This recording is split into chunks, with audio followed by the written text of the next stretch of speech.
What's up, everybody? Welcome to this week's Q&A. My guest this time is the production manager of the Unstoppable Recording Machine, Nick Pilotta. How's it going, Nick? Good, man. How are you? Fantastic. So, Excellent. for those who don't know, generally speaking, what you do over at the URM, could you run down a little bit of what you handle? We'll say handle and take care of on that end. Yeah, for sure. I am the production manager for URM Unstoppable Recording Machine. So pretty much all of the course content, any sort of educational content that is filmed, produced, edited, directed, I do all of that, and then put it all together, release it to our subscriber base. And yeah, I basically just have my thumb on all of the content that gets pushed out through our platform. Awesome. So you handle all the fast tracks. Are you doing all the editing as well? Yeah, for the most part. I'm doing. We're really trying now to work on trying to build a little more of a team here to help me out with some more of the editing side of things. But for the most part, I'm still doing all of the editing, as well as the just filming and the actual production of the actual events themselves. Gotcha. And then I also run the nail the mixes too, which is the live stream aspect as well, which is a completely different side of it as well. But Yeah. Well, that's awesome. That's really cool. Man, what goes into just a single live stream nail the mix? You guys have a huge subscriber base right now, and it seems like you guys have just continually upped your production time and time again, and getting the aesthetics down, getting the stream smoother. What goes into a general live stream? What's the preparation that goes into that, negotiations, etc.? It's a good question. There's a lot, and it's really sort of producer dependent because when we're not in a COVID situation where everyone is locked down and no one is traveling. Typically, AL and I will fly. AL, the CEO, who also hosts Nail the Mix, will fly to the producer that is going to be featured on Nail the Mix. And then from there, it's my job to just make sure that the show can be put on from a different control room every single month. So it's tricky because a lot of rooms or a lot of control rooms don't necessarily have the proper setup to, be able to give me what I need sometimes. And sometimes it's like a tight wiggle room where, for instance, I need to get the output of their DAW or their DAW to actually run to the stream. And sometimes they don't have available outputs to clone their output to send to me.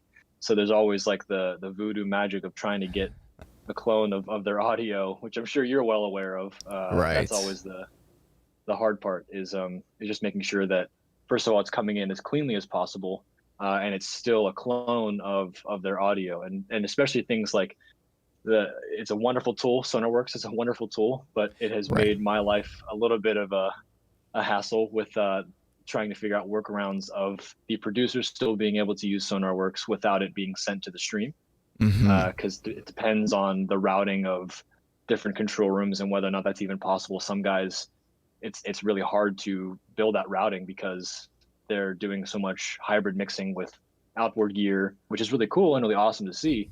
But it's hard to implement that as cleanly as possible. And you just gotta, it's always finding the way to make it work, and you just gotta go for it. So, I mean, even if it takes me a few hours just to get that all routed and everything, that's what has to happen. But other than that, it's as simple as, making sure that runs smoothly and getting all my camera angles set, working really hard on improving, my lighting techniques. And because especially every control room is a different setup. Every studio has different lighting. Every studio is different sizes. One studio can be a massive studio like Jacob Hansen's where there's so much room. And then another studio could be a little bit tighter to where I don't have much room to set up tripods or set up the correct lighting that I feel like I would give me the best optimal shot without it just being in the camera angle. Especially with having two guys in the same room, AL, hosting from the room, and the talent obviously mixing in the same room as us. It's hard, you got to play the ball game of where can I put lights in the best spot possible to where it's not noticeable and still gives you the best shot. Sure, sure. So how much would you say your job is just troubleshooting then? Because it sounds like a lot of that is just you putting out fires for the most part. I think part of it is, I would say majority of my job is just a giant troubleshoot, is because you have the template.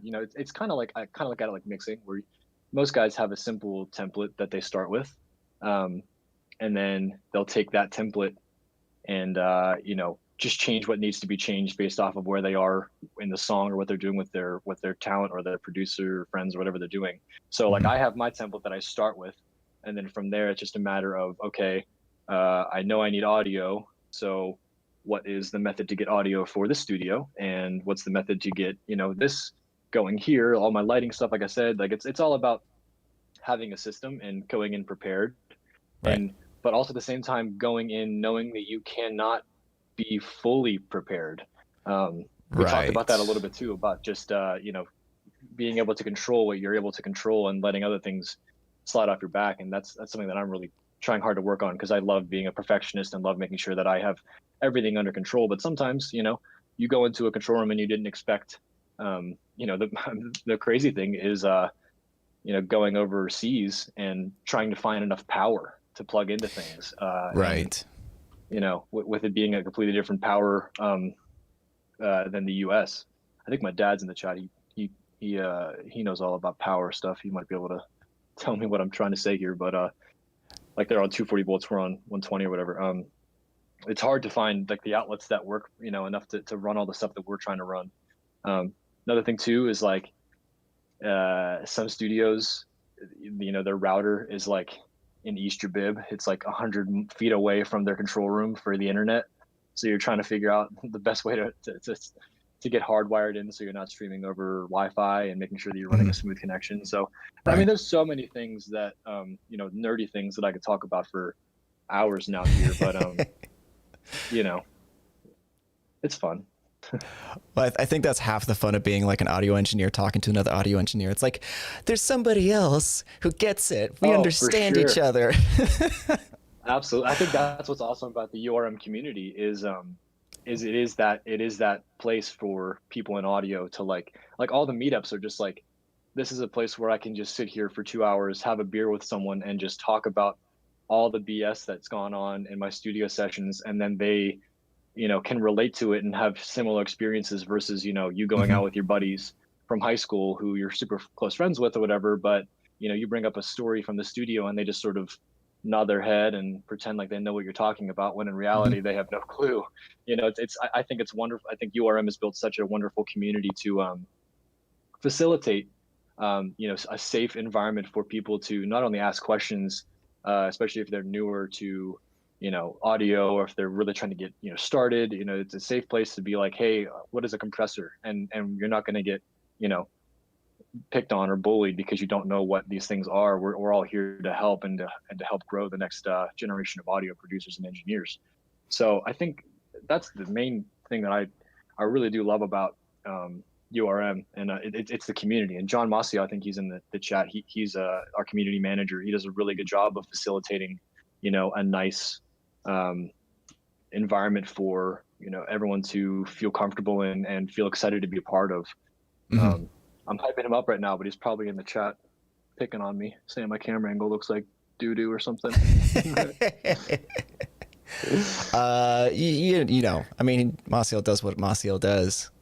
No, but I like the note you mentioned about the community and the positivity of the URM. That's kind of where I got my start as well. Before doing the neural DSP stuff. Yeah. That's where I was at. You and I actually met at the original summit. I remember you were like running around taking care of things, and I was just like, hey, just wanted to say, hey, thanks for doing what you're doing. Like I was like so stoked to be there. Yeah, I was John stoked says to, he's trolling always. Yes, is he in there? Yeah, yes, he's goofball. trolling like always. Um, yeah, but yeah, no, that was No, that's. I remember meeting you. I was stoked to meet you, and then I think the next year went by, and then all of a sudden, you were presenting at the summit, and I was super excited to see, your growth and hear your story. So, I mean, kudos to you. I mean, you probably know firsthand, what the URM experience can provide to, an engineer that's looking to, take their audio career seriously and move into the next direction. I mean, now you're doing great stuff here with Neural, and I don't know, I'm super proud of you. So Hey, that thanks, means man. I anything to me. appreciate that. Yeah. But yeah, what were we talking about? I'm talking about each other, how cool we are, right?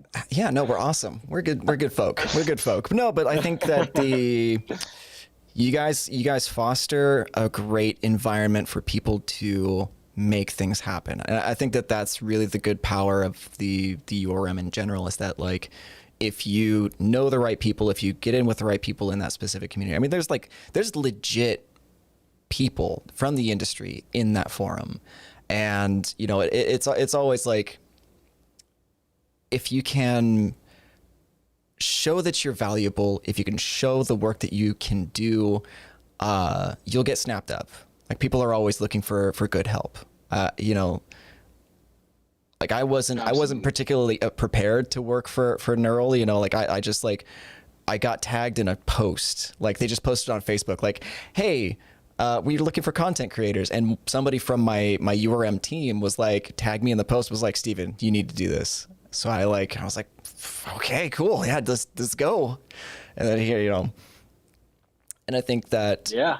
that's like one of the most positive things. Like, that's something that I try to foster with the Neural community as well, is that like, it should be a place that's open for people to ask questions, and obviously there are some questions that it's like, okay, you could have Googled that, but for the most part, be kind to one another and be as helpful as possible, because ultimately, a rising tide, raises all ships, Yeah,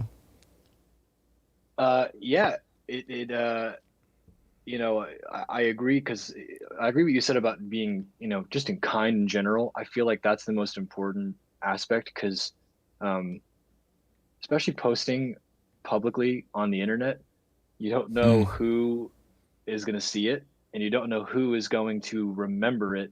And then in 6 months, you're going to run into that person in person, and they're going to remember, what you said or whatever. And, it could definitely tarnish, a relationship that you could potentially make, or some sort of connection that you could have in the industry. Mm-hmm. And I think that's what I always try and preach is whatever you do in the community, just make sure that you're kind and helpful, and in any community that you're a part of, just because it only is going to make things better, and it only can give you better opportunities, period. Yes. But I'm curious, forgive me, when did you switch over to working with Neural like this? So I actually I'm gonna started interview working you now. I started working with Neural almost a year and a half ago now, actually. I think it was around May, June, July, something like that. Yeah, like it was about a year and a half ago. It was just shortly after the Archetype Pliny had come out. The very first video that they tested me on was a Archetype Pliny review, which was like, man, I don't know how you feel about like going back and rewatching or re-listening to some of your previous projects or not, but like oh man, it serves as a good measuring stick at the very least. It's a good measuring stick. Yeah. Considering you look at that, lighting, and tell what you're doing now is light years better. And that's the goal. If you were complacent with it back then and nothing has grown, then what are you doing? So I mean, I look at that very positively. Like, I know a few friends, like a few of my musician friends too, who are like, I listened back to the song I released 6 years ago and I just want to cringe. And I'm like, yeah, but I mean, you're an 18-year-old kid, and that was your voice at the time, So, but I think that's funny that you bring that up, because I definitely think about things that I've filmed in the past too that I'm like, could have done that one better. But we're here now. We're growing. You learn from every single thing that you do, and you make the changes. I know. Yeah, absolutely. I think everyone can relate to that. Well, I mean, like I've always said that you never fail if you learn from your mistakes. Like, you never truly fail. You may fuck up an opportunity, you may fuck up like execution on something, but if you learn from it and you could do better work moving forward, then it's not really much of a failure, I feel. Absolutely, man. 100%. And I think we talk about that a lot too in audio as well, where like John and I, we do a lot of community events, which are just specifically harped on the actual community side of things, where we do a show called Tone Crit Tuesday, which Hmm. is featured for the project that we do called Tone Throne, where we provide, whether it's DIs or MIDI instruments, or maybe we give you MIDI drums, but we don't give you the snare. And the whole premise is that you have to craft a good source tone. Um, so there's no mixing involved. It's all about just getting your engineering chops up and improving, how you can get just a solid guitar tone out the gate instead of having to try to fix it in the mix later. That's the whole premise of the show. Um, and on our show, we take 3 or 4 submissions and we critique, what they've done, and we give them our feedback based off of, what the goal for the song was and the approach for the song was. Um, and a lot of times we always kind of have to bring up like, this was a safe approach, and I think safe can be okay, but I think it's okay to push yourself, and it's okay to make the mistake of maybe you went too far, because then you learn from going too far, or pushing it too far, or the one automation move you did, or the one thing you tried to do might have destroyed the tone or whatever, but at least you're attempting different things, and you're not staying in your bubble, and you're playing ball, and I think that's how you grow, and that's how you level up in general. I think taking risks, not only does it relate to the whole tone throne thing of our community events, but in general, just like with your career and stuff too. Just taking risks, and seeing something, visualizing that you want that thing, and going after it. Just kind of relates to careers in general. I think that's how I would mark my entire career as well, is just visualizing what I want to go after, and then just knocking out like a checklist in my head of things to overcome to get to that point. Well, I think that's actually like a really great segue, because like talking about taking risks and talking about, visualizing what you want, like, can you describe or sum up like your journey to get from where you were to where you're at now, and some of the things that you really kind of gambled on that you may have won or not even, that ended up just kind of landing you where you're at? Yeah, I mean, I think my entire career has just been really lucky dice rolls, honestly. I mean, I've always said that luck doesn't exist. It's preparation meeting the opportunity, and I do believe that. That's Yes. what I think luck is described as. But every single thing in my life, whether it's leaving home at 18 to try and pursue a career in Florida, finding an apartment on my own, trying to get into working with the producers and the bands that I wanted to work with at the time, and not only, and then finally achieving that, and then working there for a few months, or for years, I mean, and then switching, my thought process over to what URM was doing, and thinking that I really want to be a part of that in some way, and I really want to help give back and help educate people. And the big risk for me was the Billy Decker month.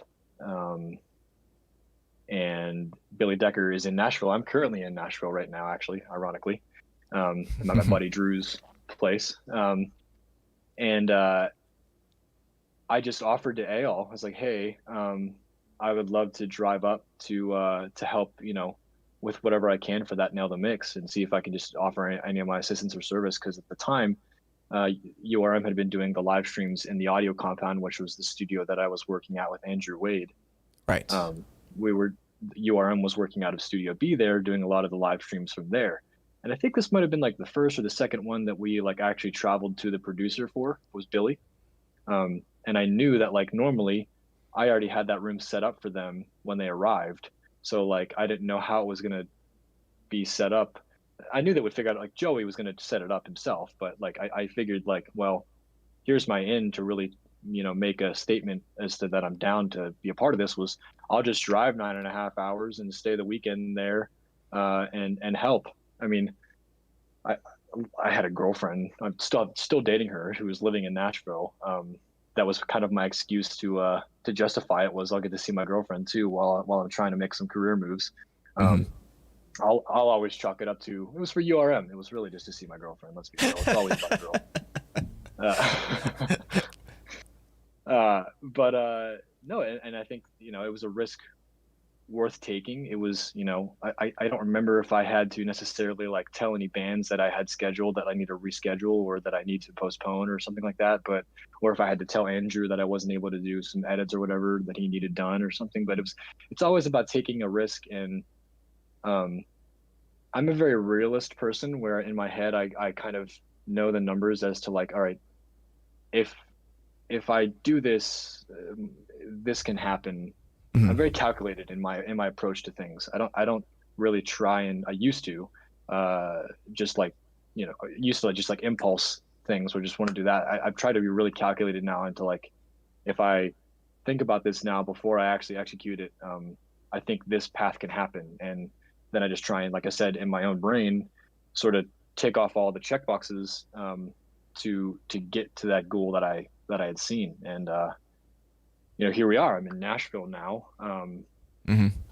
preparing to record a fast track, and it's all because for URM, and it's all because of this initial um, stance I made to just make the drive up and try and help in any way that I can, and just offer my services, even if I wasn't even getting paid. I wasn't getting paid by them at the time. Right. So it's all about just making. I think it's very important to make your own opportunities, Mhm. and with that comes so much risk. Right.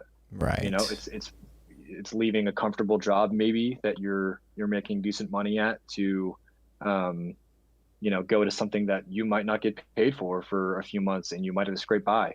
But if you see the value in it, and if, like I said, if you make the calculated decision of if I give it this amount of time, and I push hard and I do all the things that in my head I feel like I need to do to get to that level, um, it can be a bit more obtainable, I think, Mm. and it gives you more of a focus rather than just saying, I want to be a rock star, or I want to be, I want to tour the world. Okay, great. I think a lot of musicians want to do that. I think you need to think a little bit more. Even more Uh, musicians right now because of COVID. uh, right. Well, yeah. I mean, it's probably a horrible example because we're all locked in our own bedrooms. But Right. Right. you know what I mean? Where like it's the overall idea is to like, well, if you want to do that, maybe let's think of a few steps to get you there, that you're not just going to start in a tour bus and go. Like Right. there Right. are things you have to give up. You know, family life and not seeing your family. I haven't seen. Mhm. I mean, I go long stretches of time where I don't see my parents or my brother or my family, and that sucks. But there's things you have to give up in order to push forward in your life and push forward in what you want to achieve in your career. Yes. And it's all just a give and take. Sorry if I'm rambling. I feel like I'm just rambling about this topic. No, no, no. This is totally fine. Honestly, this is this what you're kind of talking about right now, as far as like the risk reward and giving up like opportunities to benefit from other opportunities, like, and sacrifices. Like it's a very important aspect of what we do, because I think some people go into wanting a lifestyle like what we do without realizing the things that they do end up actually having to give up. It's Yeah. opportunity cost. That's like the legit saying. But like, no, I think that this is very, very important to say. I Uh, mean, like my family's very, very supportive of what I do, and when I tell them like, hey, unfortunately I can't come up and visit this month, or like for the next couple of months, because we got stuff coming out at like left and right, and I have to get my content done, and it takes a ton of time.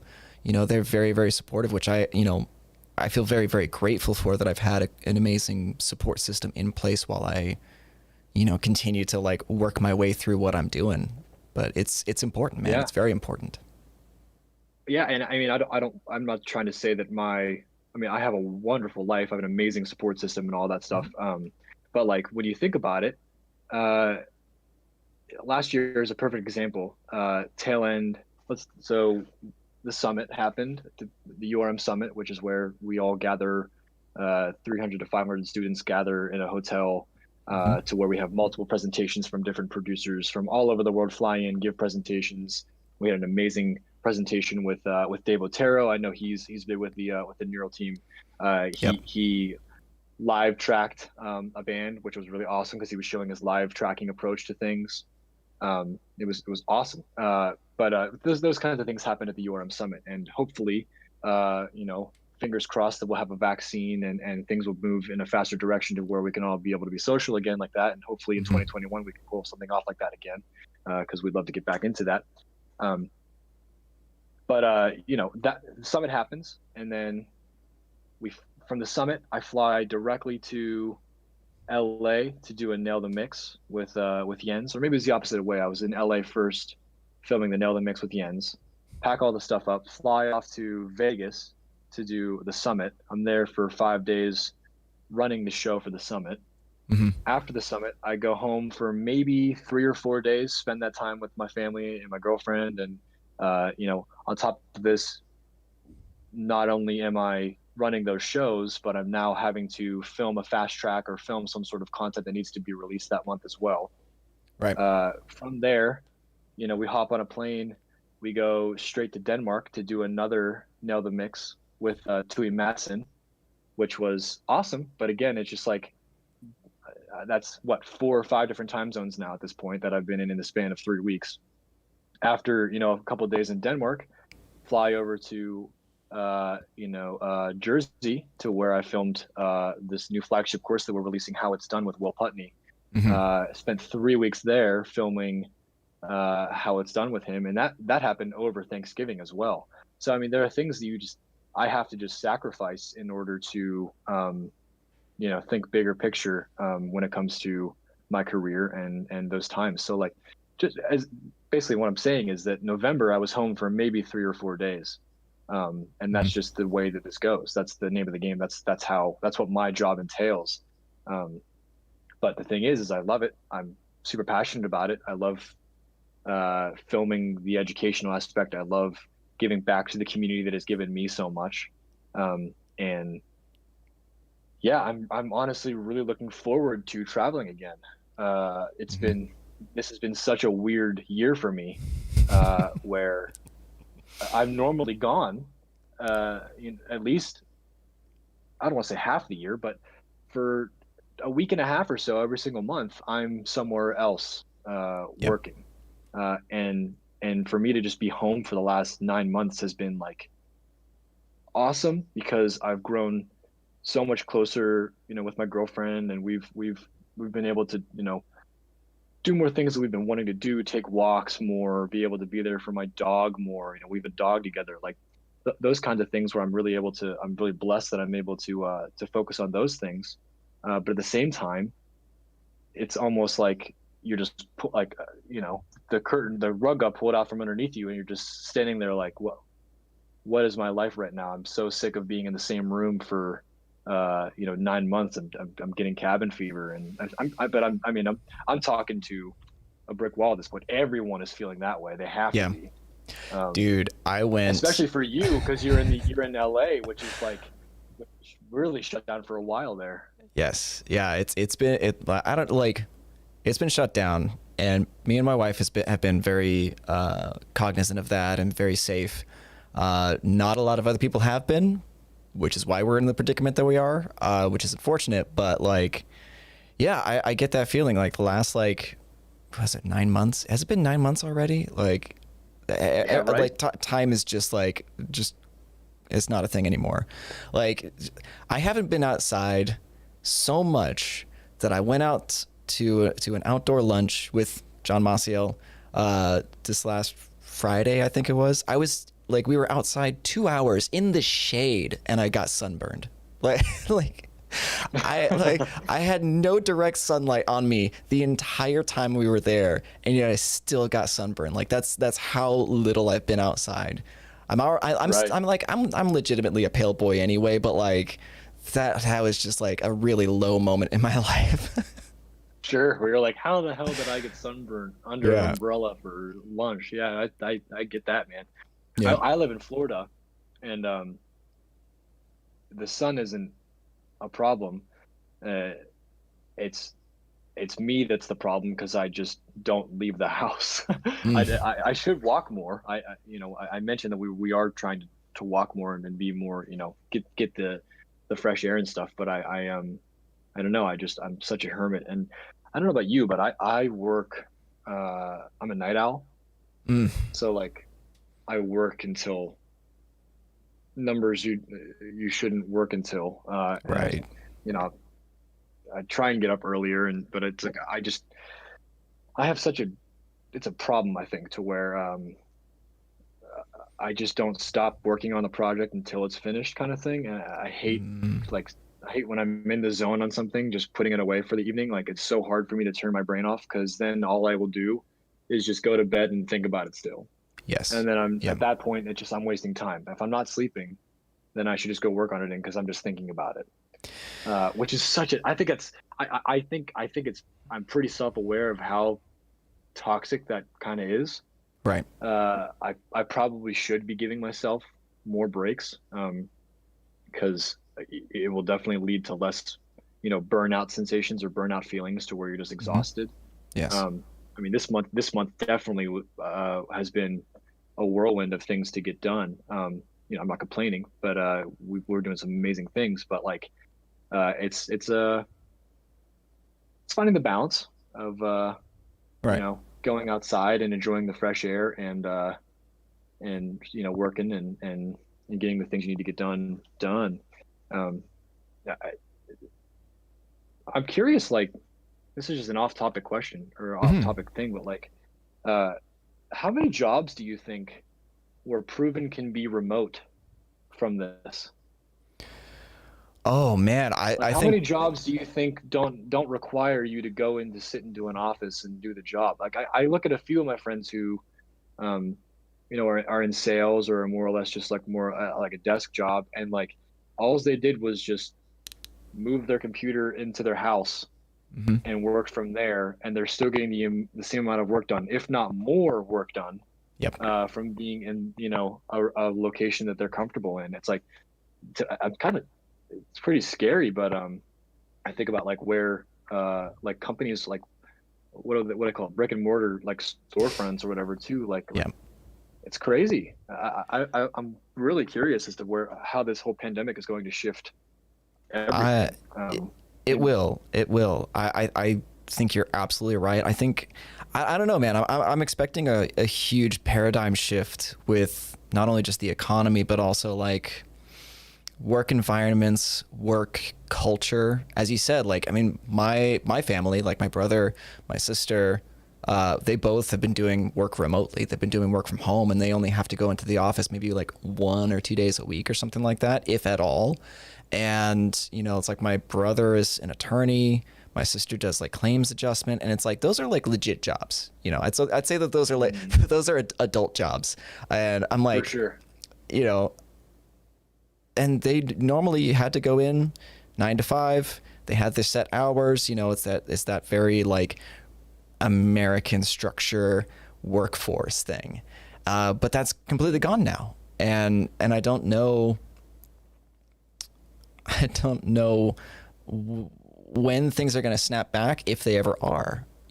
We're living through an unprecedented time, so unprecedented things are going to happen, and it's fascinating to watch in a regards. Like I can't tell you how grateful I am to be doing what I'm doing as well, because this has helped me kind of weather the storm. Because I hate traditional jobs. Like I worked at a Yeah. brick and mortar shop for like 12 years. I was working at a guitar shop selling acoustic instruments, and I hated it. It was like I had experiences that I enjoyed. Like I loved helping people, but overall it was still like a job, and I really didn't enjoy it. And I'm enjoying what I'm doing, and it's again it's helped me weather the storm, and not only that, but also like thrive to a degree, which has been wonderful.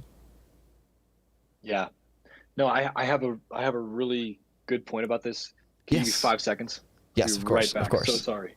No, no worries, no worries. Oh, sorry. so, this strain. We heard the strain. So how's everybody doing in the chat? I see NP's looking for cracked neural DSP amps. You're not going to find any because, yeah, you're just not. I appreciate you asking, though, so we're just going to remove that from the chat. Someone asked for crack plugins like a schmuck. Yeah, like a schmuck. Like, come on, man. Oy vey. Like, Anyways, he tagged me, too. Like, come on. Like, I'm going to give you something. Fuck off. Come on, man. Oh boy, that's what I was saying. Where you should always be kind and remember what you say in a public chat, because things can come back to maybe bite you in the butt there. Yes, 100%. Anyways, yes, as you were saying. Well, you mentioned like just the job aspect of it and all that stuff, and my concern with it is the schooling aspect of it, to where a lot of schools are still doing remote things. And the biggest thing, and you're a streamer, you know about this, like the biggest thing that's the problem with that is knowing which children have ample upload and download speeds to actually make this happen. Being able to, if you have a family that has horrible upload speed, how does that child then learn? Because I can't even. There's some studios that I have to go to, and that's one thing that I didn't even mention prior to the whole troubleshooting thing, is like, not only do I have to get all of it running, but the studio needs to have enough upload speed to be able to push the stream, and in a high quality that people can still read the DAW and still read what's going on the screen, and give a bit rate that's high enough to where it doesn't look like a bunch of pixels on the screen. But I think what I think needs to happen, and this is my platform. I think internet service providers need to offer some sort of standard upload speed that would be enough for at least a child in a home to be able to functionally chat in a Zoom call, to where at least there is a standard upload speed for a majority of homes. And I get that is such a obscure thing to say, because every different neighborhood has different they have different ways that they're provided their internet or whatever, but being able to offer something like that would make streamers' lives a lot easier, but also the educational aspect of it too. I mean, that was my only point, was it just baffles me that we were never prepared for something like this. Yes. No. I definitely do agree with you, actually. I think that that's a really, really good point to make, because there are certain pieces of the industry that are not only surviving this, but also thriving. Like, if you think about how many people probably upgraded their streaming packages or their upload download speed just because they wanted to make sure that they could watch their Netflix shows or whatever, like, there are probably, like, internet service providers are probably making bank right now, and they, dude, yeah, like, it's ridiculous. I'm sure that's probably what's happening right now. They got me because having to run the streams remotely from my location for all the Nail the Mix stuff. It's like, I need to have, I want to have at least 40 to 60 up, no problem, and yes, I was not getting that before the remote stuff started happening. So yeah, dude, at best I'm getting like 20 up. It's very, very sad. Download speed's great. I'm like 200 down is okay, but like I can't do anything, like, especially because I'm working with 4K. We're gonna get into like the nerdy weeds real quick, but like uploading 4K footage at 20 megabits per second is painful. It is so painful. It's you like, may okay, as well drive to Nashville. Yes. And by the time you drive to Nashville, your file will be uploaded. Just handing them a hard drive. Yep. I've actually looked into like the financial, like, cost benefit of just like getting a drive and then mailing it to my editor and then having him mail it back to me when he's done editing a video. Like, these are legit things.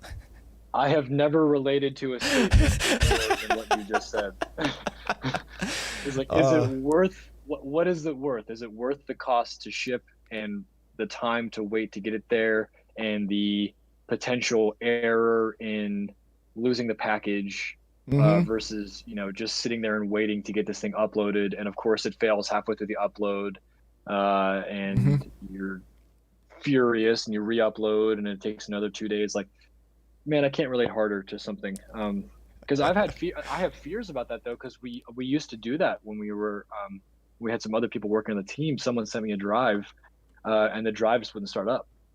Oh And it shit. was one of those things where it's like it in transit, the drive somehow just would not start up on my system on any computer that I tried to start it up on, um, which is frustrating. And that's like ever since then, now I have a fear because you don't think you would ever have that fear until it actually happens to you, and then you're like, well, shit, I hope this is all backed up, which it was. We were luckily all backed up there on what was lost from that drive. Right. But like Right. just that thought of like, okay, cool. So now I just wasted 3 days trying to ship you this drive that didn't work. Awesome. Yeah. Wonderful. Yeah. But Yeah. This, I mean, like, I feel like we are blazing the trail for so many future streaming engineers. Maybe that might be the right term for it. We're troubleshooting everything for future generations. Like, if you think about it, we are figuring out all the workarounds right now, and we are providing the feedback for companies to make better and better software so that what we're doing can be streamlined later on. Like that's just something I've been thinking about recently, is that we are the ones that are figuring everything out for everybody who's coming after us.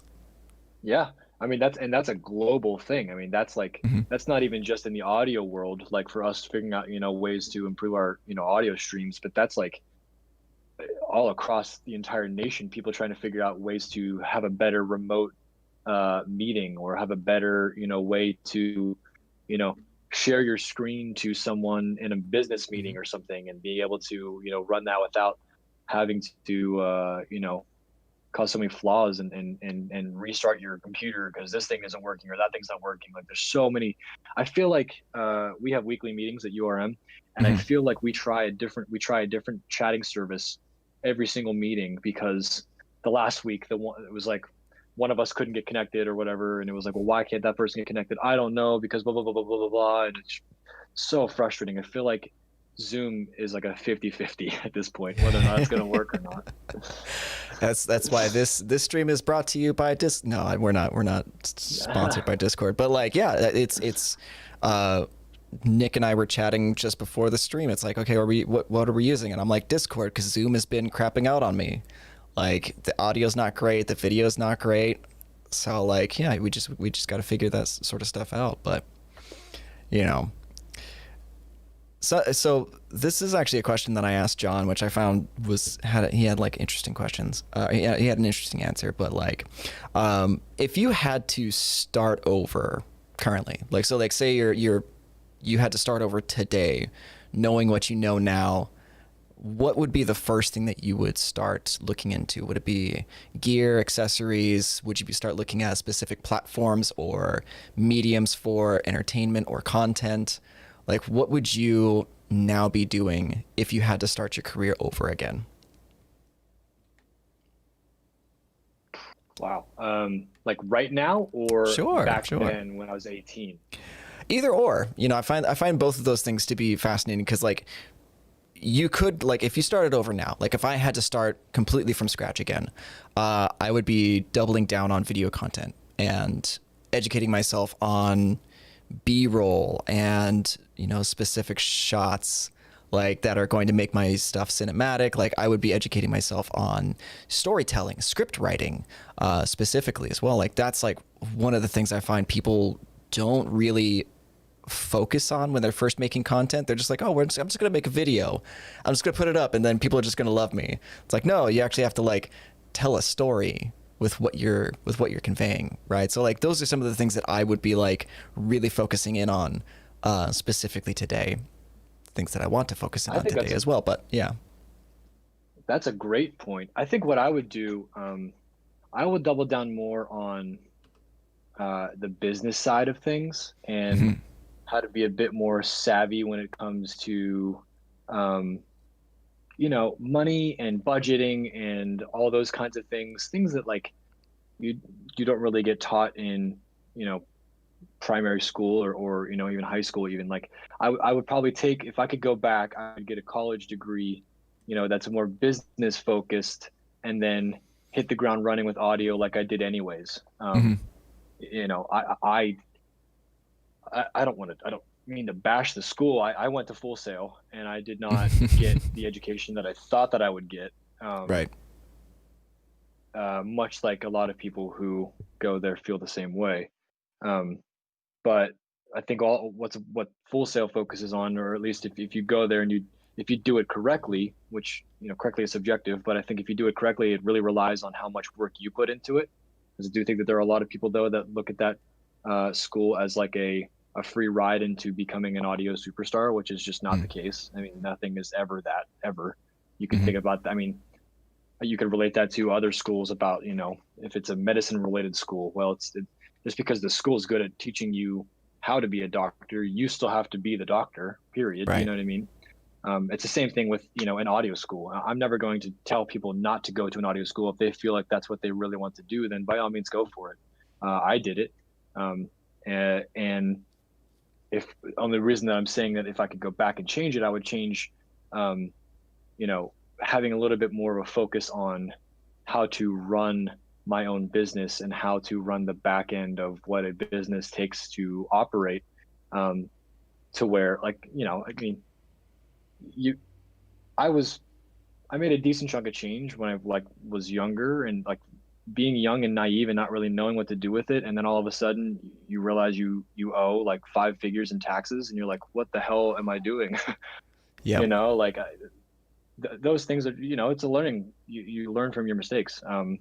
Which obviously I've graciously obviously learned from that. I will admit to that all day long because I think it's important for people to really know how taxes work and the things you need to be Oh, doing in order to you know, stay on top of that and stay focused with that. Um, but you know, I think I would probably go back and focus more on that sort of aspect of it because how I already shaped my career was more or less just by hitting the ground running and hitting the pavement on my own anyways. Um, so I think, yeah, maybe just focusing a little bit more on, uh, you know, numbers and business analytics and all that kind of stuff. hmm hmm. No, that's a really good point. I feel like that's something that I definitely lack in as well. Like I have some menial knowledge of like taxes. That's actually something that I was studying to do before I moved into audio. Like I worked for a CPA, and I was studying under him, getting some time in, getting used to maneuvering around like W-2s and doing tax returns and stuff like that. And yeah, I definitely took a lot away from that, but I knew that that wasn't the career for me when I was doing it. But like, I definitely Sure. appreciate it now, specifically because I'm a sole proprietor, and self-income tax is Mm, awful. It's terrible. Uh, so if absolutely. so, anybody watching, if you're a sole proprietor, get a sole proprietor, get yourself a CPA. They will save you so much money. That's my life advice. 100%. Well, I feel like Um, a lot of the audio industry is, you know, especially if you're an independent contractor to where the band is just paying you a lump sum of money to get the project done or whatever it is. mhm. Um, you know, you have to consider that a third of that is going towards taxes. Yep. And you can't just, you know, get the money from the band and be like, sick, this is going to go towards that new amp that I wanted to buy. It's like, well, okay, sure. But I guarantee you in 6 months, you're going to be selling that amp again because you didn't realize you have to, you know, pay taxes or Hmm. whatever other thing that's going to pop up in your life. I'm not saying that, you know, that's everyone. I'm just saying, like, as an example, just be cautious of how you make your money, especially being more independent contractor based, and Hmm. especially in this career, because I think that's 90% of it. You're never, you know, it's so hard to get a job in audio that you know that comes with benefits. You know, like you're not going to find a job that's like we're going to pay. That studios don't work like that. Studios don't Right. really. I mean, some do. The big ones that are still around do, Hmm. but you know, a lot of studios do not hire you as an employee to where they'll give you, you know, dental insurance and start you know, a Roth IRA for you or start whatever, you know, retirement fund for you. Like those things don't happen really in the audio industry. It's up to you, which is super daunting, especially if you're younger, to realize like that this money is in your hands and you need to be mature about it. Hmm. no matter what age. Yeah. Yeah, no, absolutely. I mean, I feel like you, because you said you went into audio when you were 18, right? Yeah, yeah, Yeah, yeah. That's. I mean, like pretty at least much. you had an early start at least. So you went to Full Sail. You started working. When abouts did you start working with Andrew Wade? Um, I was either just turning 19 or I was 19 for a little bit. That story's kind of weird, but he was selling something on OfferUp, the selling service, because he had moved to Winter Park, ironically the same time that I moved to Winter Park. And he was the guy that I did want to work with. He was the producer that I really wanted to, you know, hitch my cart to and Hmm. really learn from him and try and be part of his team and be a part of the Wade studio and everything. And I knew that he was in Ocala, which was, about 2 hours like north of Winter Park, which was where Full Sail was located. And that's the whole reason why I chose to go to that school was to be closer to proximity of things that you want to be more involved in. And again, that circles back to my mental checkbox thing of like, if you want to have a job in blank, you have to move to blank. If you Right. want to have a job and work with this band, you got to move to where that band is. Um, Period. And that's a risk. That is a high risk, but it can lead to a high reward. Um, Yes. but yeah, he was selling something, and I purchased it, even with like no money in my bank account, just to meet him. Mhm. It was like a dude. It was a surround sound system that didn't even work. He scammed me so hard. That son of a bitch scammed me so hard. That's Uh, beautiful. That's beautiful. uh, and yeah, I met him at that point, and then I quickly mentioned that I was in audio, and if he needed any help, blah blah blah. I gave him the whole Punisher spiel. Hmm. Um, and he mentioned that he was like maybe building out a studio, and then a few months goes by, and then he made a post on his Facebook that was just saying, "Hey, if anyone's in the area, we need help building out the studio." And I just casually messaged him saying, "Hey, I'm in the area, would love to help out building out the studio." And that at the time was basically the shell of the audio compound. There was no equipment in there. They had just put up the walls. And I mean, there was no floor laid, there was no concrete stained, there was, Hmm. and you've been in that facility, so you know like Yep. how it looks and everything like that. Like, imagine those walls, um, but just barren. Right. And Yeah, it started like the first day I was there was, I wasn't editing vocals, I wasn't tuning vocals, I wasn't editing drums, I wasn't recording guitars, I was laying hardwood floor. Right. And then after I laid Right. hardwood floor, I built shelves. And after I built the shelves, I stained the shelves. And then after we stained the shelves, we painted the walls. And then after we painted the walls, we slowly brought in more and more furniture. And Hmm. 3 or 4 months of that, of just helping unpaid while I Hmm. was still managing, two part-time jobs in school, um, led me to eventually bringing up the conversation of, I've been here for a while now, I've been helping you. I mentioned that I do audio stuff. I'd love to be a part of the audio projects, because at that time Andrew had taken some time off from production because to build the studio out, and he was looking to get, he was ready to get back into some things that he had booked. Um, and I quickly mentioned like, I'd love to be a part of this. And the first record he recorded in the audio compound, he gave to me to edit the vocals, and from there he liked it and sort of offered me an internship position. And again, 8 to 9 months of being an unpaid intern, just working on all the records he was doing, learning, sitting down, watching what he's doing, learning the Hmm. approach to how a record is made, um, was invaluable. I I wouldn't take any amount of money for what I learned there. Hmm. And because it's grown me as to how I know what I can do now in the audio industry, and those are the kind of things that are invaluable. And I think a big thing, if you're trying to go for an internship, or if you're trying to move more towards the audio industry and stuff like, um, I think you should go in with a very leave your ego at the door per se, I guess is the only way that I can describe it. Basically, like you don't really deserve the money, I guess, and that's kind of rude to say, but I mean, I didn't deserve to be paid if I didn't do it the way he wanted me to do it. Why Hmm. should I get paid? I need to learn how to do it the way he needs to do it, and that takes time. And once you learn how to do it, and then you do a few records to where there's no mistakes and you did it all correctly, then you bring up the conversation of like, where are we now? Because I've done X, Y, and Z for you, and that have been flawless. So where can we, move from there? Um, and then it turns into an assistant position. Do a few records that way, and then after the assistant position turns more into, hey, I can't do this project because I'm so slammed. Can I try and book you to record this project to where now Andrew's managing me? Hmm. So every band that he doesn't have time for, he'll push over to me. He'll take a small percentage of the overall cost because he's acting as my manager. Right. And I'll get to do a full record on my own. It's all done through me.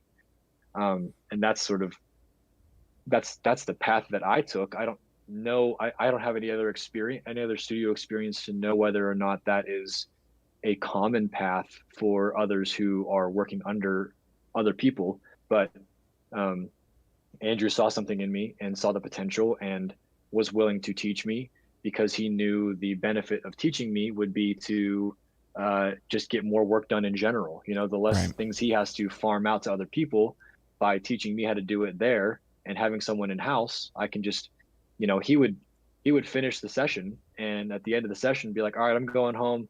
Can you tune these vocals and edit these drums?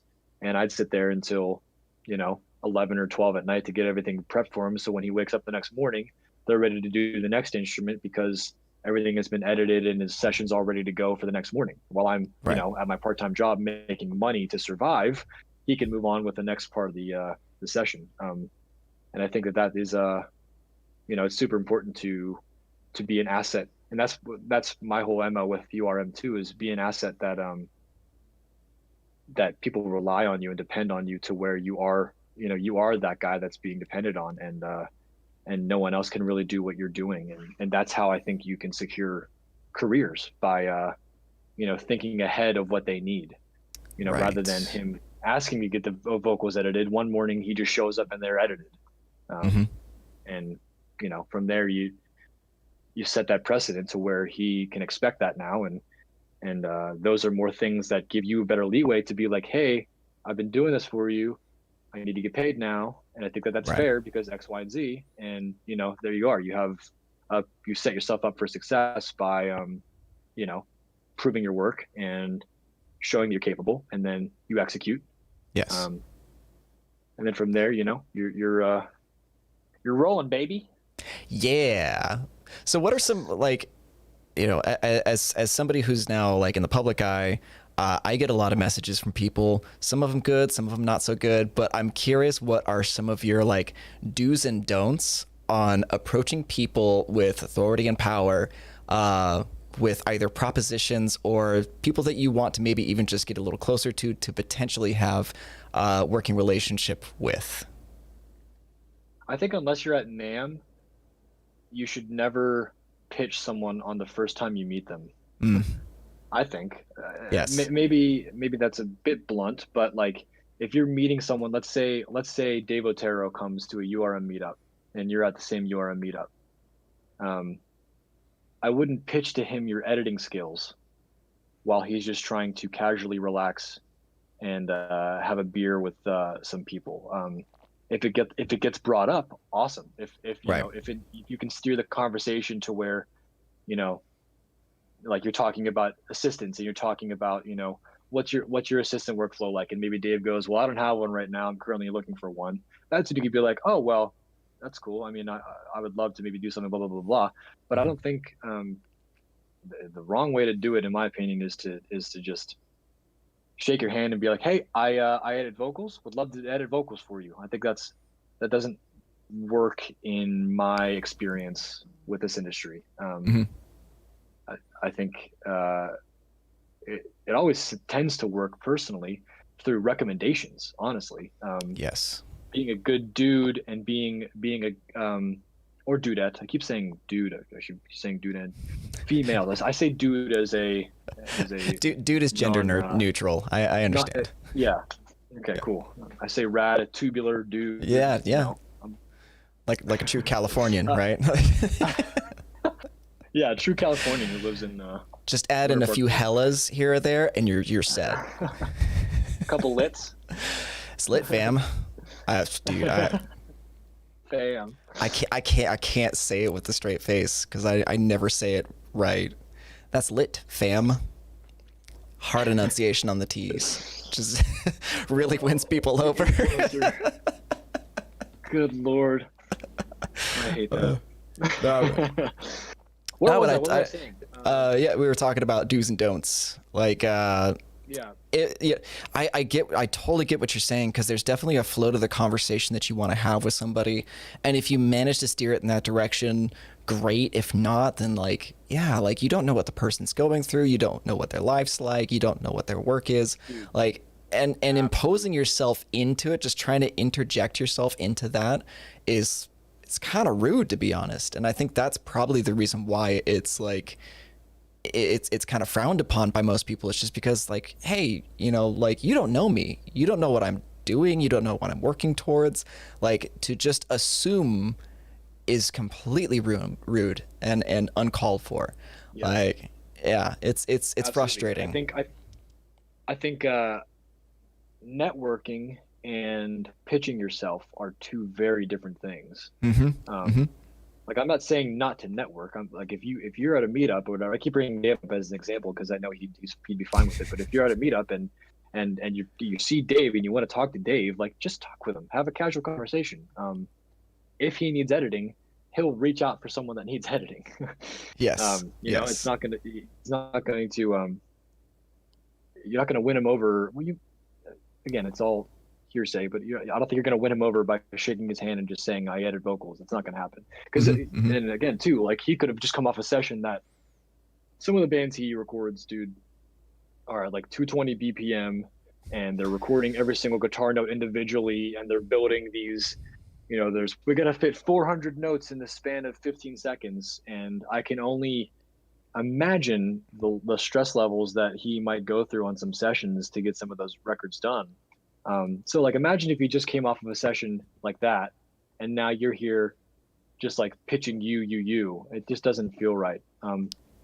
So always just sort of feel the conversation out before you start to pitch your services, I guess.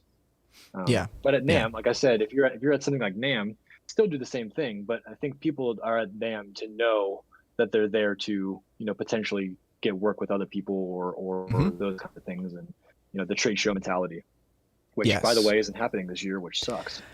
I mean, does it suck? I don't know. Like, I'm kind of split on it a little bit. The last NAMM show, I didn't go last year, and I regret it. It was fun, but it was definitely harrowing for me personally, because this is the first time that I actually worked at one of the booths, and because we had just announced the Quad Cortex, and we had people.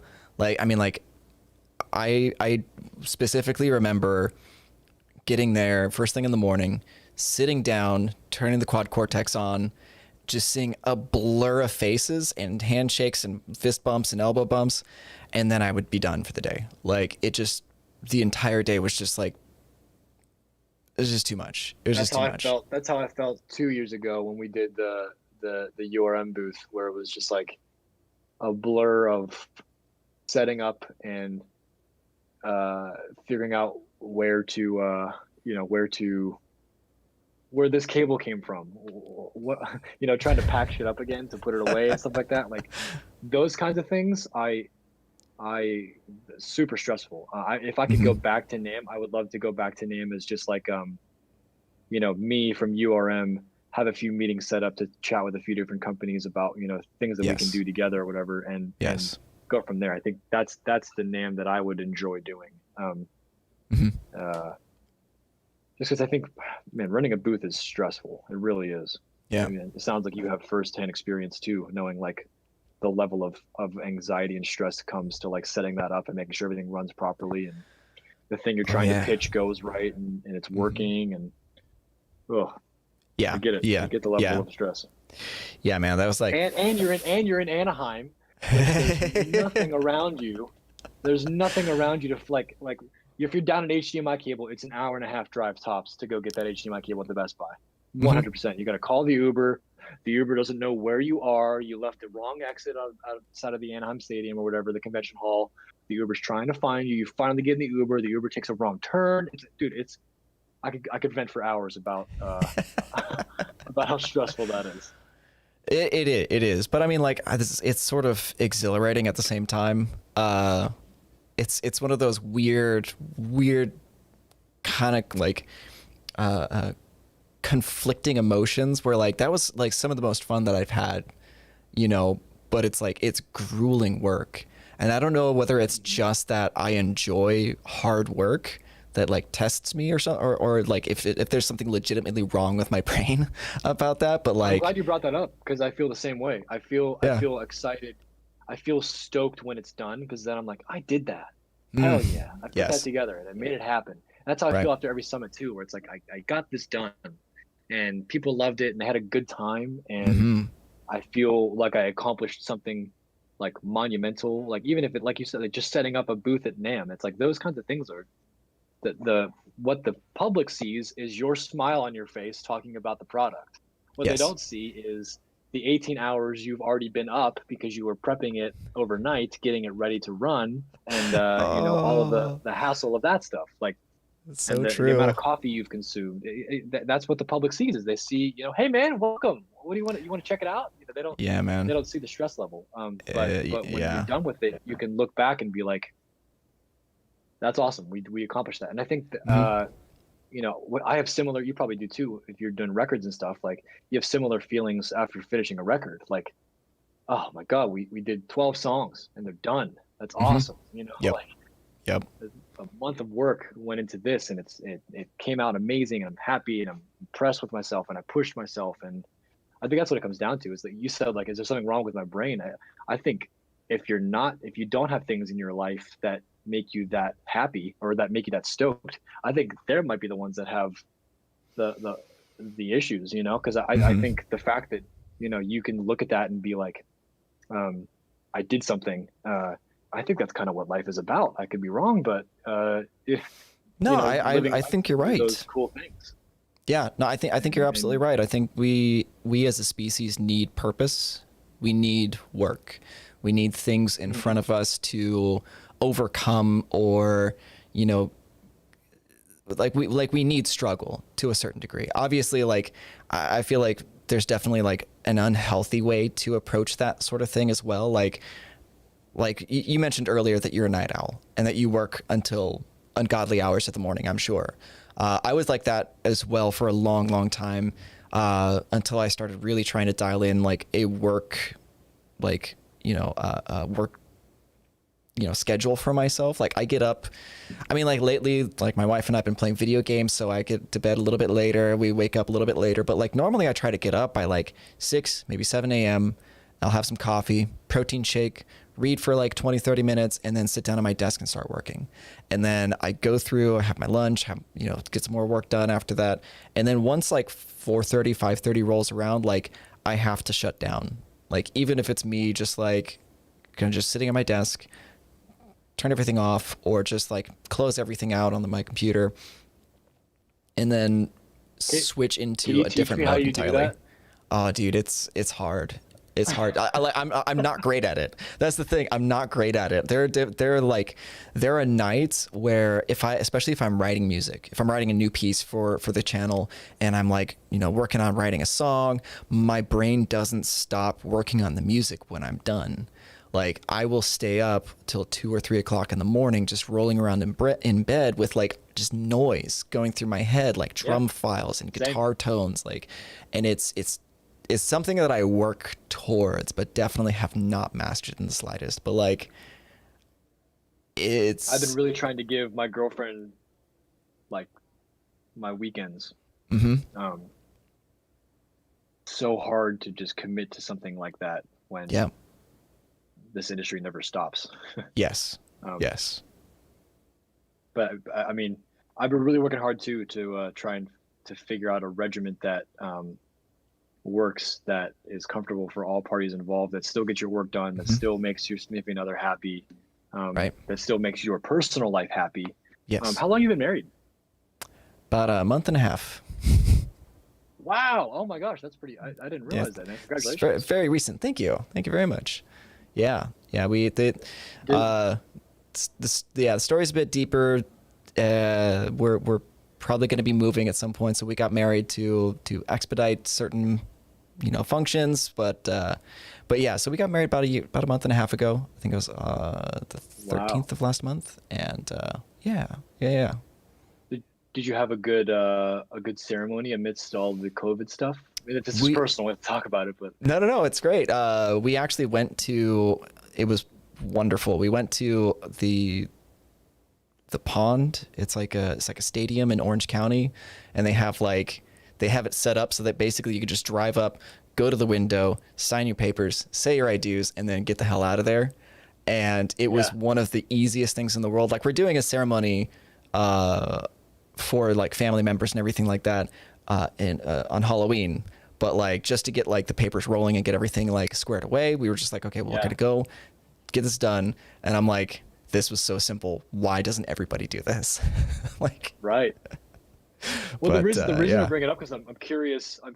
Congratulations, by the way. Again, Thank you. Thank you. I'm curious. I'm curious how much your significant other, your wife, plays into that factor of when it's time to, shut off and work or go or not work. I mean, no, that's a really, really fair point, because I think that if I didn't have that motivation to stop,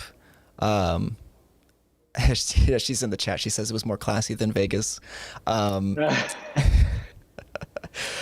no, that's actually a really fair point, because I don't think if I was still single, if Courtney was not in the picture, I think that I probably still would have a lot of those unhealthy kind of aspects where I wouldn't stop. Dude, I have to make calendar reminders for myself to stop to eat. That's legitimately where I'm at sometimes. And I get a notification on my phone. Yeah. My body just says, you got this in front of you. This is all it's there. And it's good to get the work done, to be zoned in, to be 100% focused so you can really dedicate the most work and best output towards a project. But I still have trouble flipping that switch back to the other side. I think I've spent so much time over the past 3 years since I started working in audio, just hammering that mindset in, that now I'm having to try and find a balance between those two things. Yeah. I again, like I said, I feel like I'm talking to a mirror, because I feel the same way, where I have to be oh, it's 7 p.m. and all I've had was almost an entire pot of coffee. That's been my intake that day. Yes. Those I have to remind myself to eat, and that was so, when I was at the audio compound, that was the hardest thing to do. I used to be 150 pounds, little skinny twig, because I just wouldn't eat. And the shitty thing is the only thing that was open by the time I realized I needed to eat was Taco Bell. So of course, what am I doing? I'm going over to get the $5 cravings box and stuffing my face with the worst thing I could be eating, especially at midnight, because that's all that's open, and I had to fix a lot of those hurdles. And I think having a relationship that I've had with my girlfriend Mallory has been such a godsend, because it's helped me realize that you need to take care of your body, you need to take care of your mental headspace, you need to take care of another human being, period. When you're living with someone, it's more than just being a roommate at that point. Right, you have a responsibility. Provide and care for each other. Right. Yeah. And when you're 19 and you're just grinding, you don't have those things, so you're so tunnel visioned. And I still kind of have that 19-year-old mentality of tunnel vision sometimes, where I'm so deep into a project that I have to realize that I have a dog and a girlfriend, and it's 9 p.m. and I haven't even said hello to them yet, and they've been home for hours now. Yeah. I'll own up to that stuff. Like I need to be better about it. But those are the I things feel that like we're having a I'm working therapy on for session sure. right now. Yeah, this is turning This is into a very therapeutic conversation. no, but I I do love it. think that these are like I said earlier, these are important things that I want to discuss as well. Like, you know, these are things that Yeah. people don't really, you know, grasp or understand when they say like, "Oh, I want to do what you do." Like, no, it's like there's tough things about what we do. Um, Yeah. I totally agree. There. Sorry. What's it? John just said, I will not tolerate slander about the glorious Taco Bell. Pump your brakes, Nick. Hey, I love it, man. But at 1 a.m. for Yeah. 6 days in a row, the Yep. same cravings box. Mm-hmm. The body does not compute that. Mm-hmm. Yeah, no. But no, Back, if I can't provide, you know, I know what I do. What I do is I produce video content and I produce, you know, other producers on how to teach, you know, their educational aspect of things, and I run live streams and stuff. And if I can't really, you know, provide, you know, necessarily the how to right now in this conversation, the next best thing I could do is talk about like ways to just like focus on yourself and maintain your mental space and get yourself to the career that you want to be in. Because mm-hmm. I've battled years of that, and I think a lot of Right. people still do. And I think that's, like you said, it's the important thing. I think it's arguably a more important thing to talk about than you know, EQ settings or Yes. or Yes. you know, those kinds of things. Granted, your plugins are amazing. I mean, we do. They are wonderful. I wish I could take more credit for them. like I get them when they're finished, and I make wonderful music with it. Well, maybe not my music's wonderful, but like the tone's really great. Yeah, no, like they're wonderful tools. But like these are the things that I'm more interested in talking about is on the podcast, like podcast live stream, whatever this is. You know, like, especially because like, and this is the thing that I've told a bunch of people, you know, but the guests previously and upcoming, that it's like, you know, we'll talk about neural here or there, but like I'm actually more just like interested in having a genuine conversation with the people that I have on here. And if that goes towards like mental health issues, which are super, super important, especially because I'm sure you talk about mixing and EQ and compression like all day long. And then you get an opportunity to talk about the things that are also important aside from that. Like I do want to provide that as well, you know? Yeah, I mean, we could, but I'm not making fast tracks on like how to schedule your life. You know, That might be how to go valuable. to bed on time. Right. Yeah, I mean, it's valuable now that we're talking about it. You know, who knows? It's sparking some ideas, but yeah, no, this is awesome, man. Yeah, there's actually really, a user question that kind of focuses in on what we've been talking as well. So Mateo Romero's asking, how do you guys overcome the point where you get so flooded that you actually kind of surrender? Which I think is an interesting question. Where you surrender. Maybe just give up. I think it's... Or you just want to give up. Let's call it that. Yeah. Well, I think it's a priorities thing. For instance, I kind of gave up mixing for the most part, honestly, just because I don't have the capacity to do it anymore. I don't have the capacity to do the 9 mix revisions and the back and forth and the, you know, my train is moving so fast with URM and the content that we're making and the new stuff that John and I are creating every single month, and the community aspect of things. Like my brain has to be focused there fully, or else I will just, if one day is missed, I'm backlogged.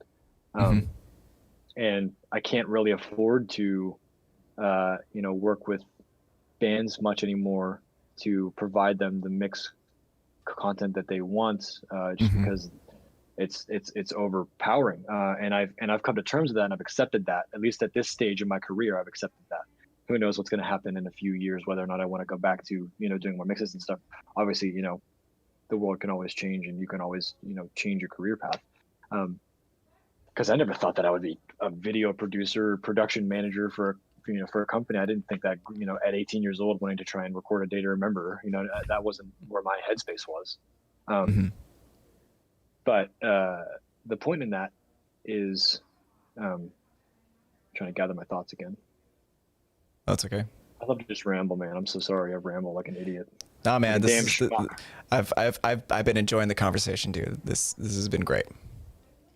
The point that I was trying to make though is that you need to decide the things that you can remove from your life that don't cause you to surrender the things that will like make or break stuff. Like if you have a mix that you need to get done and that's what you're doing, you're a mixing engineer and you've got a few mixes that are backlogged, they're like those have to be, that's your career, that's your priority. If for instance, like a family member is ill or something happens and you need to be there for your family, like to me, that's priority. And things that are not tangible at that point can take a backseat. And those are the kind of things that you have to like decide on. That way you're not constantly feeling this negative headspace of I constantly feel like I'm surrendering this or surrendering that. Like if you just accept the fact that like I need to just back off, take a few pots off the stove and put the big pot on and focus on that pot. Mm-hmm. I think that might help you. If I'm understanding your question correctly, that might help you sort of be more focused in on things that will not get you always overwhelmed. And I come to fault with that. It's so hard for me to say no to things. Sean O'Keefe, a wonderful mixing engineer, record producer, he asked me to be his assistant after I did the Nail the Mix with him, where I wanted to just do a little bit more mix prep stuff because I realized I wasn't doing mixing stuff. This was like a year and a half ago at this point. I wasn't doing much mixing stuff and I needed to stay on top of it because I was teaching it. I wanted to still, be involved in the mixing side of things in some capacity because I had to be there to produce the content and still need to be in the know as to what's the new thing that's going on, the new things that are being done or whatever, yada, yada, yada.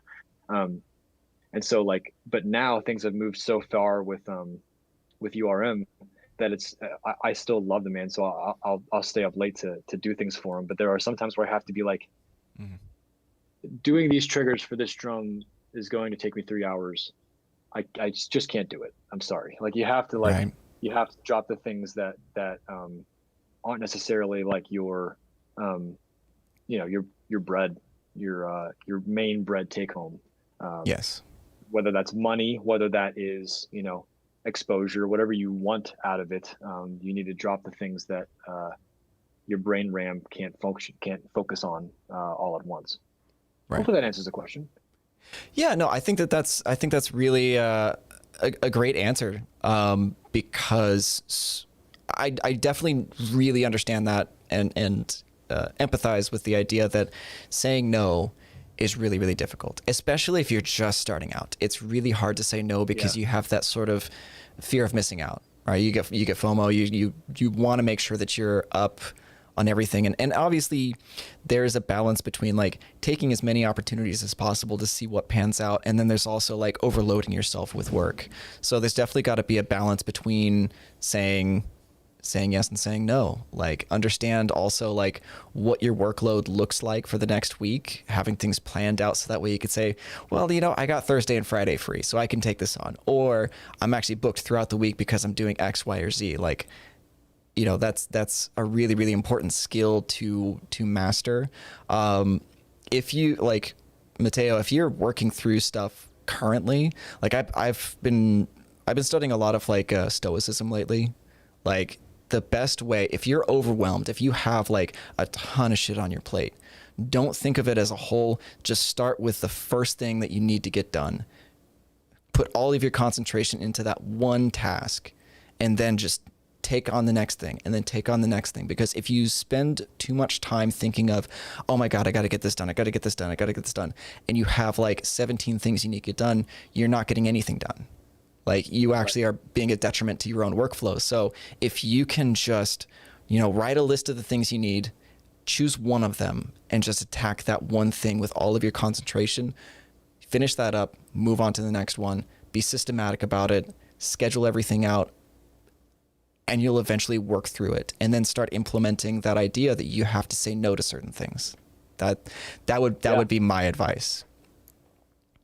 For sure. I totally agree with you too. We're like, I think I still stem from it's hard for me to say no from things because I still come from that hungry mentality of like, I'll take whatever, I'll do whatever work you need me to do. Like, cool, let's do it. Like, Yep. I still have that mindset, and on some occasion, the fear of staying relevant, the fear of, It's huge.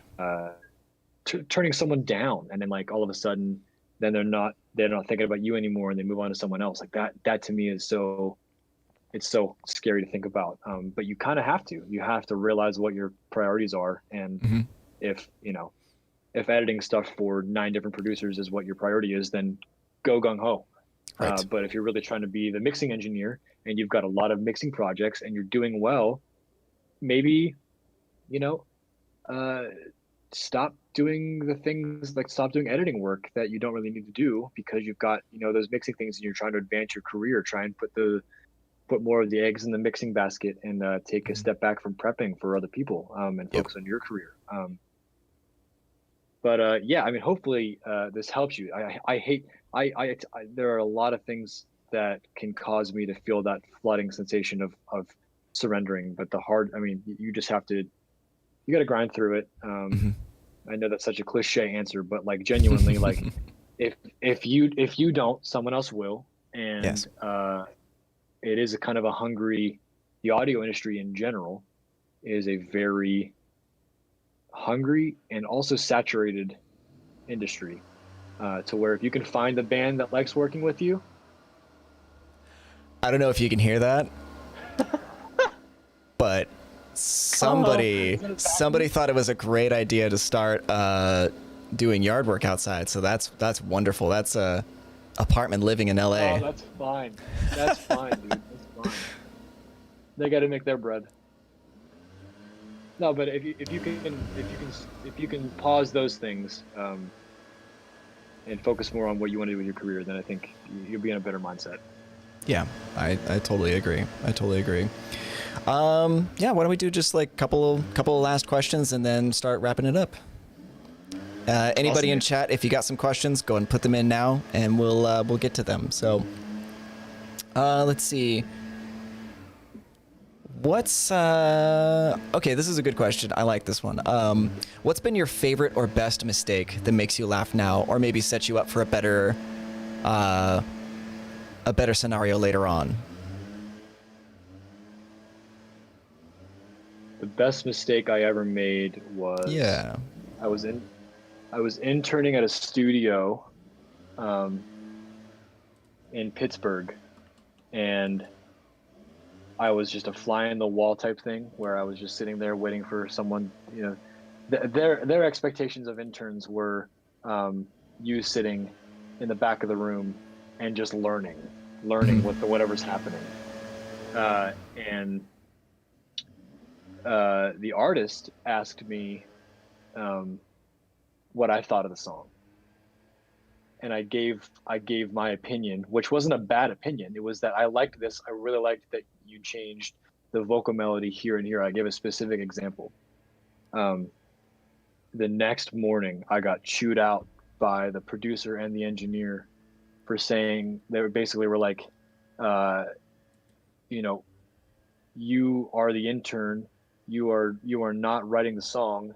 You should not give your opinion on the song because your opinion essentially is void, doesn't matter.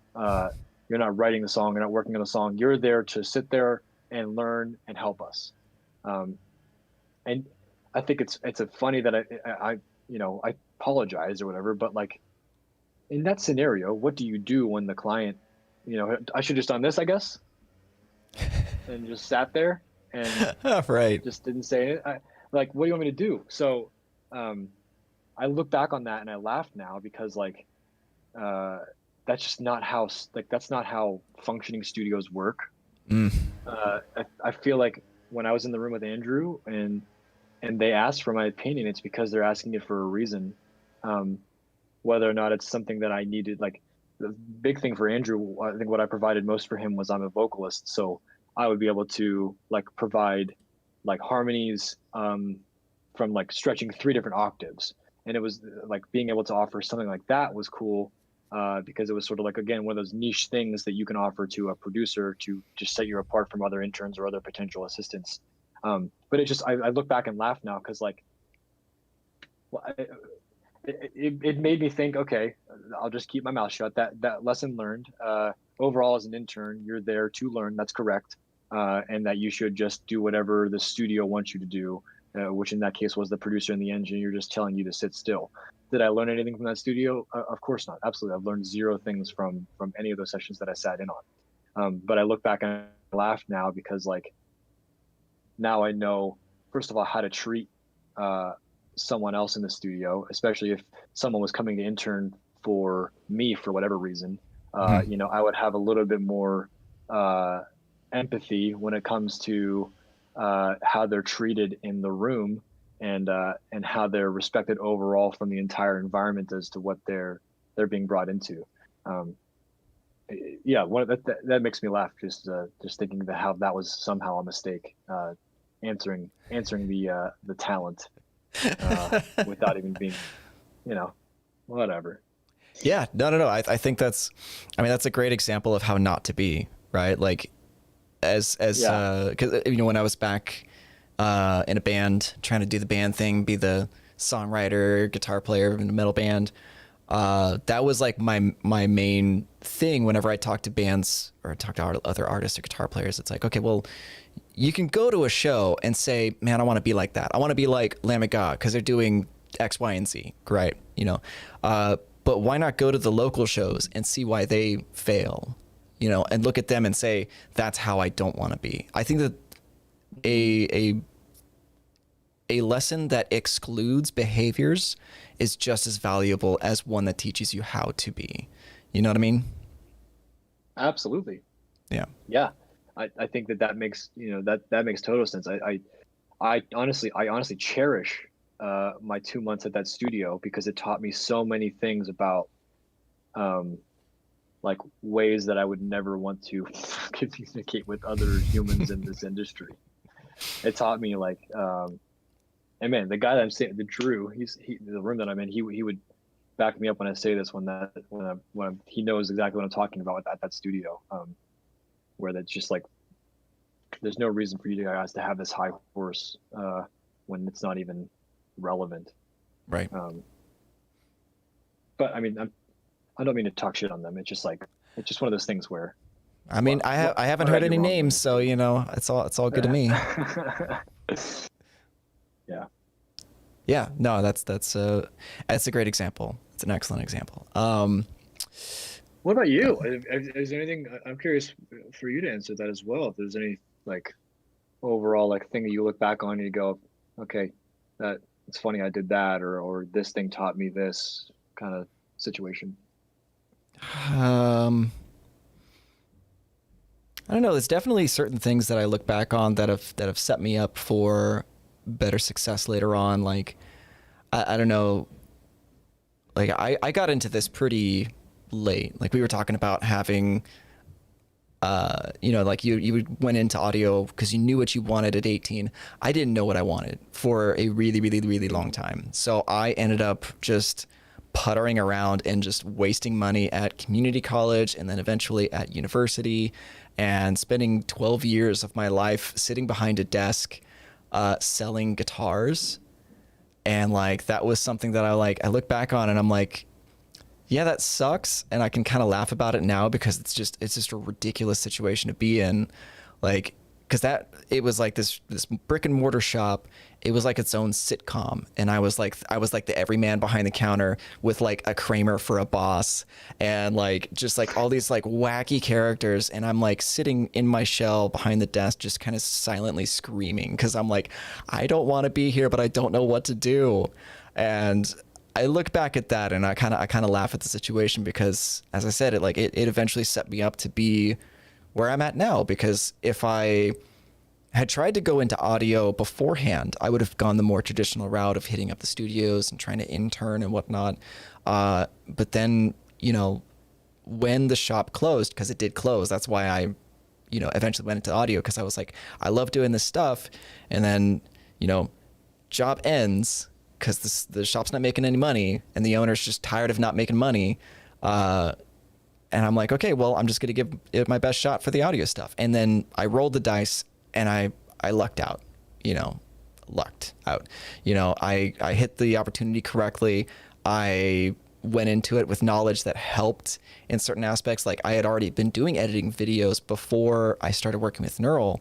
I was just doing like video game stuff, like a couple of friends started like a YouTube channel once in a while, a couple of times. And so I went into it with like at least a bare amount of knowledge to get me through, but then I ended up just hitting the opportunities as they came, and now I'm here. So yeah, that would kind of be my thing as I look back, and it's like, it was 12 years of my life wasted, but was it really wasted? If it set me up for this today. Absolutely. I love that approach to it. I love that outlook. It's not wasted because it's what you hear, which is awesome. Mm-hmm. Same exact, it's same. Like I look at Full Sail, like, did I waste, however much money my tuition was? No, I didn't, because it got me here. And now I look at that as just a car payment. Yes. And yep. Get it done. One more question from Nick Pilotta. Who's your favorite, mom, dad, or Marco? Oh God. Has he been in the chat this whole time? Yeah. I've seen him commenting every now and again.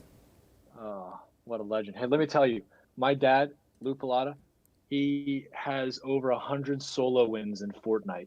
He took Fortnite. His COVID thing was taking Fortnite on, and my man has gone in clutch with his wins. I'm very surprised, honestly, and I'm very proud of him. That he's clutched these wins, man, because he's that's epic. He could basically be paid to be a pro gamer, I think. That is not a small feat. At the old folks' home, he could be paid to be the gamer there. Dude, that's amazing. That's so good. I love him. I cannot choose between any of them. They're all amazing. Just kidding, it's mom. Ooh, stings just a little bit. Oh, perfect. Well, awesome. Yeah. So I guess I think that's a pretty good place to stop. We've been going far more than an hour, which was originally planned, but I've sincerely enjoyed this conversation so much. I love it too, man. Thank you for having me on. I appreciate of course. I appreciate you inviting me. Yeah, absolutely. So, where can people find you? What cool stuff do you have coming up in the near future with either your career or the URM stuff? Tell people where to find you, etc. Floor is yours. Yeah. You can find me on Instagram. That's the one social media that I mildly post on. I'm so horrible at social media, so I don't really post ever, but that's Nick_Pilotta, 1L 2 T's. You can find all of the content that I'm working on over at URM Academy and sign up for Nail the Mix to get access to amazing multi-tracks from different producers all around the world in the rock and metal genre. This month we have the amazing, actually, have we announced this? We did. I'll announce this. We have Kurt Ballou on again, which is going to be wonderful. Mm-hmm. So we've got some awesome multi-tracks coming out for you guys. And we always are trying to, always one up ourselves with production. I'm doing all of the mix labs, the fast tracks, all of the mix rescues, the courses that come out. Definitely check those out. The big course that's about to come out, which we are now releasing, going into the webinar phase with, is How It's Done with Will Putney. It is a comprehensive start to finish guide of how Will takes a song from zero, from scratch, and takes it all the way to a final mix and master. And I filmed and documented the entire process, all the way from the band showing up to the studio, working on the track together, writing the track together, moving into tracking guitars and bass, his drum setup, tracking drums, recording vocals, and then a very comprehensive deep dive into mixing and specifically his approach to automation, and how much Will takes automation seriously, and mm-hmm. the amount of jaw droppage that I did whilst filming and also then going back watching again and editing is still mind numbing to me. How amazing he is as a producer. So again, that's How It's Done with Will Putney. A wonderful course. Definitely go check that out. And yeah, I think that's it. If you're part of the UM community, you'll see me a lot in the community events with a lot of my co-host John Maciel on a few shows that we do together, and then John also does a few shows on his own in the community events. We really try and make the community as engaging as possible. Never be scared to reach out. While I'm not active on social media, I tend to try and reply to as many messages as people send to me for random questions or whatever. So definitely don't be scared to reach out. Hit me up. Happy to respond. I thank you for your time today, Stephen, and I'm looking forward to chatting with you again sometime. Yeah, absolutely. Me as well. As I said, this was a wonderful conversation. I really enjoyed our time because we actually haven't really had a chance to talk before. This is one of those things like, yeah, like it's good. Well, because it's always at like the summit or the NAMM show when like you and I are both super busy, but like I've truly enjoyed having the chance to really get to talk to you like in person. It's funny that this is now like a regular thing where I just get to like meet people, have a conversation for like an hour, 2 hours, and then it just gets like streamed to people. It's crazy times, but I sincerely thank you for everything today. This was great. Absolutely. Thank you, man. Thank you again for having me. Thanks for everyone that tuned in to listen to me ramble there for a bit. I appreciate it. Yeah, thanks, man. Of course, and thank you all in the chat for hanging out, and John for trolling as usual. So with that, we'll see you all in the next one.